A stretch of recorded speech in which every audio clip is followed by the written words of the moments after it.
Hello everybody, this is Luke, and welcome back to GamingInstinctsTV. Monster Hunter World, developed by Capcom, was released January 26, 2018 for Xbox One and PS4, and we have been playing it non-stop.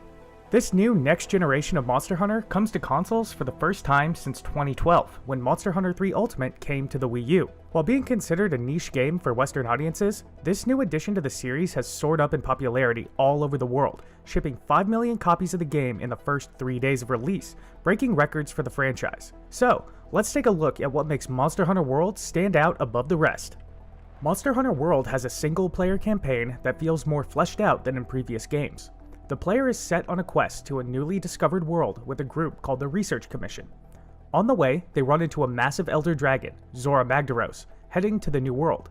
Discovering that elder dragons used to make this crossing every 100 years or so, it is happening more frequently. The hunter dives into adventure to discover why this trend has changed for the elder dragons. While veteran hunters may find the story dragging on a bit, putting a barrier between the player and the action, the story mode does a fantastic job of explaining the mechanics and playstyle of Monster Hunter to new players, something that was very needed for the series. While still hanging on to that classic Monster Hunter feel, Monster Hunter World has upgraded its gameplay for a new generation. The most noticeable change is the lack of loading screens between areas. In previous games, hunters would experience a loading screen between numbered areas on the map which would put the action to a halt. Now, when traveling between areas, the loading screens have been removed, making the map one large set piece, only adding to the immersion that this game has to offer. Playing the game on console is a night and day difference from handheld controls for each weapon type. Attacks have weight to them when they hit, and combos are strung together in a fluid motion, just adding to the epic feeling of the fight. The overall hunter's arsenal has stayed the same, giving access to the 14 different weapon types that we have seen in the last few iterations of the series. Certain mechanics for weapons have been upgraded, however, most noticeably in the ranged weapons. First, now there is an on-screen reticle for ranged weapons, giving a third-person shooter feel to the playstyle and allowing for much more precise aiming. Even better, the bowgun class has a major upgrade, the ability to move while firing. In previous titles, the hunter would have to be at a standstill to fire the bowguns, leaving them open to attack and making solo play very difficult. Now, the hunter can move around while firing, helping the player keep an eye on the monster and dodge much more efficiently from attacks. This small addition makes the bowgun a viable option for solo play. The crafting system has also had an overhaul.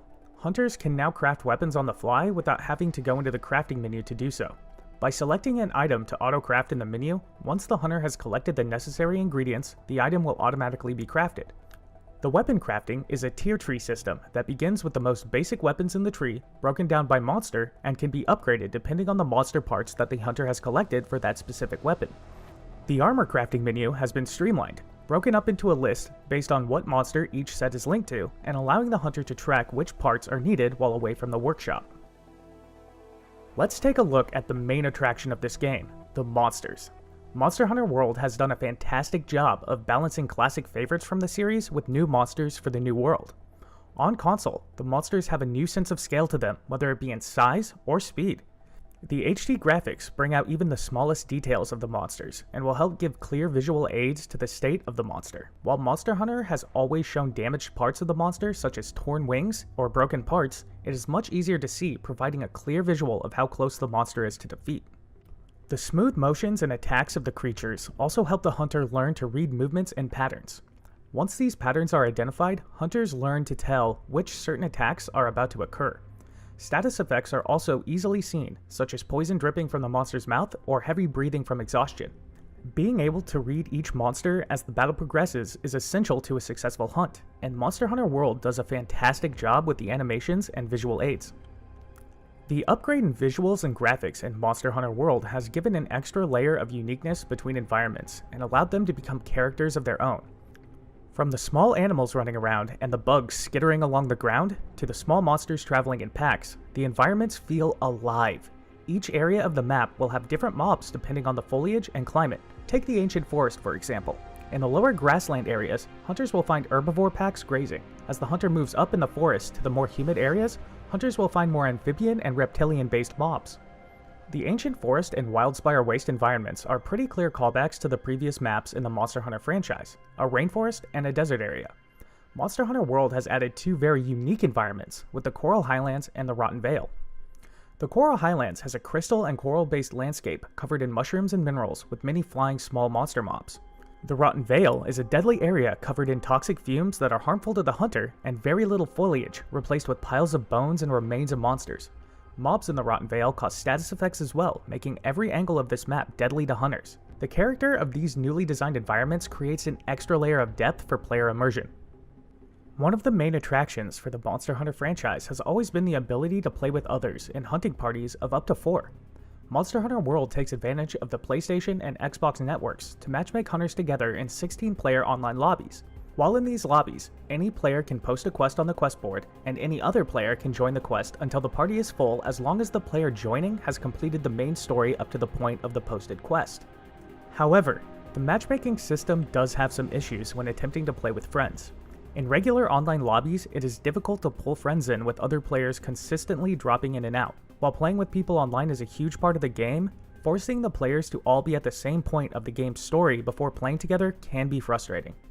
The formation of squads and the ability to create private online sessions help fix the issue of matchmaking. While in a squad with friends, the player can go into the squad menu and instantly join in on a party member's session without the need for an invite from the other player. Private sessions also seem to be more stable as the players are not consistently having random other players trying to join in taking up space in the 16-player slots per session. While the graphics of the environments and models in Monster Hunter World are amazing to look at and truly next-gen, there are noticeable performance issues. When close to mobs, the movements are fluid, but at a distance, there are clear frame drops and stuttering in monster movement, making them look almost like a stop-motion animation. In environments that have large amounts of particle effects and foliage, there are big frame drops from time to time, which can throw off an encounter due to frame animations being key to monster confrontations. While the Day 1 patch did smooth out these problems a bit, they're still an issue that need to be resolved. Monster Hunter World is in every way the evolution the series needed. While hanging on to its roots, it has found a way to make the series more approachable for new players while keeping the best parts of what veteran hunters love about the series. The only thing that's really holding this game back are the small issues with matchmaking and the frame drops in certain areas, which hopefully can be resolved by Capcom in the near future.